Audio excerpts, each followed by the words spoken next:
Hey guys, we're going to be doing something a little different about the next 2 months. For the next couple months, we're going to be answering some of your questions that you commonly ask us through our social media outlets. Men in the Arena Army, we salute you. Hey guys, thanks for listening to this episode of the Men in the Arena podcast, guiding you through the stress bubble of life to your best version. I'm Jim Ramos, your host and guide of today's #1 podcast on Spotify for Christian men. Welcome to the show. Yeah, so the question is, should you say I love you to your wife, even if you're not feeling it, even if you're struggling? Would that be a lie? Well, it goes back to your definition of love, right? So if I say I love you to my wife, what I'm saying is verb love you. I am going to love you. So we use love like pizza. I love pizza. I love you. Well, I don't love combination pizza. So today I don't love you. And this is a problem, guys, because you're basing your love off of a definition of love that is not biblical. You're basing it off of a Greek word eros, which is erotic or lustful love. I'm lusting. I don't know about you guys. I do have a lust problem when it comes to pizza. And so, but with my wife, I'm agape loving my wife. I am making a purposeful, cognitive decision to love her. I just drove her up to Portland and I dropped her off at the airport because she had an early report this morning and she didn't want to go alone. So I did what we call the queen drop off. An hour and a half up, an hour and a half back. I am tired as I produce this podcast. But when I said I love her today and I prayed for her and kissed her when she went off onto the airplane, my love for her was agape, and she received it as agape love because I made a decision to put myself aside and serve her. So if you don't feel love for your wife, should you still say you love her? Yes. Probably more. You should tell her that more when you don't feel like loving her than when you do, because that is when God is reminding you to step out of your comfort zone and do something that is uncomfortable. In fact, in Ephesians chapter 5, verses 22 to 33, this is the household code. So we see 3 household codes in the Bible. 1 Peter chapter 3, it's like verses 1 through 8. I may be wrong. I'm just answering your question. Colossians chapter 3, it's verses like 24 all the way into chapter 4 of Colossians. And then Ephesians 5. And in the Ephesians 5, God tells men 4 or 5 times, you'll have to go do a Bible study on your own and confirm this, to love their wives. In that passage, God never tells women to love their husbands. He tells women once to respect their husbands. You have to ask yourself, why did God do that? Well, here's why. He did it because as men, our default setting is to respect. Our default setting is not to love. So God is telling men to step out of their default and to love their wives. In other words, to make a conscious choice, a cognitive decision to sacrifice or serve their wife in a way they wouldn't normally do. So when you tell your wife you love her even though you aren't feeling it, is that a lie? No. It's a challenge. It's a challenge to you, bro, to do what God has told you to do. And I'm going to tell you something. When you choose to love your wife, when you choose that, your marriage will turn around. I just really believe that. You need to, when you outlove and outserve your wife, when you agape her and you choose that, cognitively, decisively choose that, your relationship will change. And maybe, I don't know you, but maybe your relationship with your wife is struggling because you are basing everything on a feeling. And that is not a biblical thing. That is a Hollywood thing, but not biblical. So this question is directed from a 20-year-old man who's wanting to become a fighter pilot. And he's asking about how does a Christian reconcile their Christian faith with going to war and potentially harming or killing people in battle? So my answer to that is this.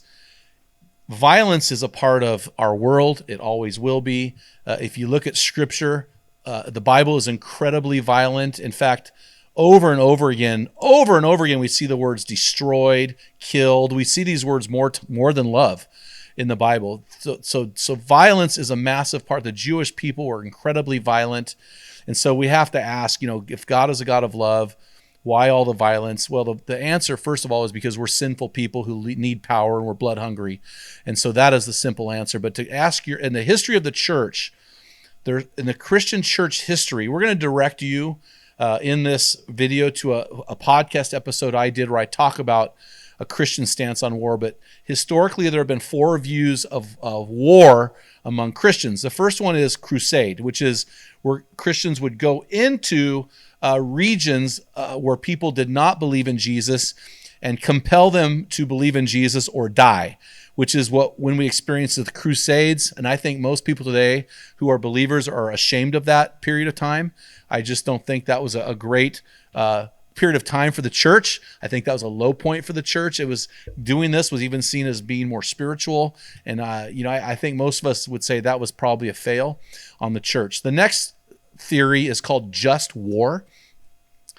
And this is something, a great example would be Pearl Harbor, December 7th, 1944. The Japanese bombed Pearl Harbor. We were not at war with the Japanese. They came in, they jacked us up, without us knowing. Another one is September 11th, 2001, when the Twin Towers were destroyed. And we responded to both those situations by going into war. And so that is called just war. It's a war based on we needed to defend ourselves because we were being attacked. That is my personal stance on war. That is my personal stance, but you have to determine your own. The next one is Christian pacifism, which is I will not engage in violence in war. A great example of that is Hacksaw Ridge, the movie, where he was a pacifist. He saved like 75 lives in one night as a medic, but he refused to kill other people. So he was a pacifist. So he was involved in World War II, but he was a pacifist in the sense that he was nonviolent. The fourth understanding of war by believers is to not engage in war at all. It's a more passive, where Christian pacifism is an active role in pacifism. Martin Luther King Jr. was a pacifist, where he would march trying to cause change without creating violence. The fourth understanding of violence in the church is pacifism or Christian resistance, which is I will not only will I not go to war, but I will not engage in war. I will not be a part of war. I will not support war. I'm going to completely remove myself from war and death and violence. If you were to come into my house and start beating my children, I would sit back and watch and pray. I would not respond to that because I am a Christian pacifist. So that is the least of my favorite. I completely disagree with that view, but for you, that might be the way to go. So those are the 4 views of violence in the church. And so you need to pray and ask God to give you wisdom based on James chapter 1, verse 5, to what view you will hold towards Christian violence and war. The question is, do you have any father or son devotionals to do together? Again, all I have to go on is what I have done with my sons. And with my sons, I wrote journal entries based on my own personal Bible studies, and I actually would read those to my sons at breakfast. And they literally are this book, my bathroom book for men. This book is filled with devotions I did with my children, and the journal entries I used are right here. These are 39. There are 39, I think, journals that I have filled over the course of 25, 30 years, and those became the devotionals for my children. So that's what I personally did. I love our Men in the Arena material. I think if you take Strong Men, Dangerous Times, which is right here, or Guts and Manhood, which is right here, and you go through the end of the chapters with your sons, I mean, honestly, we're targeting men. What better way to grow men, but take them through manhood material, father and son. So I recommend our resources, or create your own. I mean, there's nothing more powerful than a dad creating his resources from things he's read, things he's learned, things that God is teaching him. That is the most powerful teacher. Hey, thank you for listening to this episode of the Men in the Arena podcast. At the Men in the Arena podcast, we try to answer any questions that you have, so please keep sending them in. And if this podcast has helped you on your journey to becoming the best version of you, please like, subscribe, and share this link with one of your bros. Until next time, feel the wet sand on the arena floor, hear the deafening roar of the crowd, taste the sweetness of victory, smell the stench of battle, get in the game, get dirty, grind it out, and be a man.